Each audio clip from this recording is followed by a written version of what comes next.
Just heard the most ludicrous, in fact insane, comments made by one Johanna Ngeno, talking about the Mao forest, alleging that I made some utterances and suggesting that I never went to school.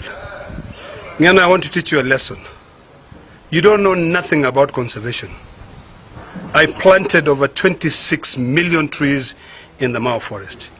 What I said is that any attempt to affect the boundaries of Mao Forest, what I represent as a senator of Narok County, my role as per the Constitution is to defend the interests of the people of Narok County.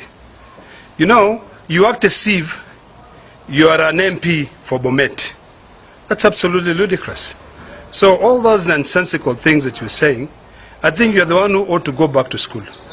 What I said, and I want to repeat, is that we all depend on the ecosystem of Mao Forest.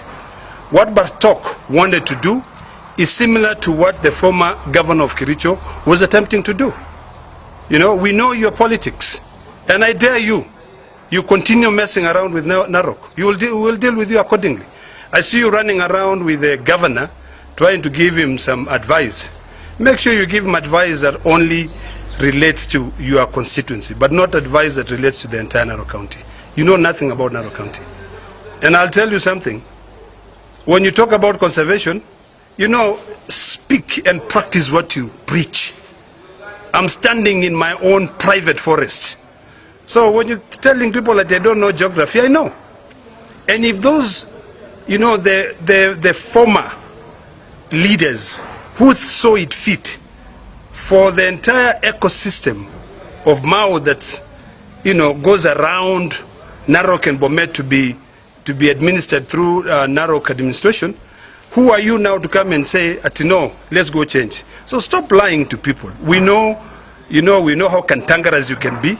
We know how stupid you can be.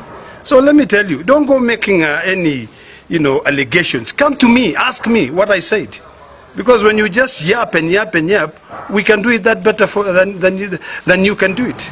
So my advice to you is this, my friend. Stick to your lane. I'm right on my lane. And I just dare anyone to affect Mao Forest. That's the day you'll know. Kuna mwingine. You know vitu ambayo hujui. Wacha unajifanya fanyanga hapa hivi. We'll deal with you.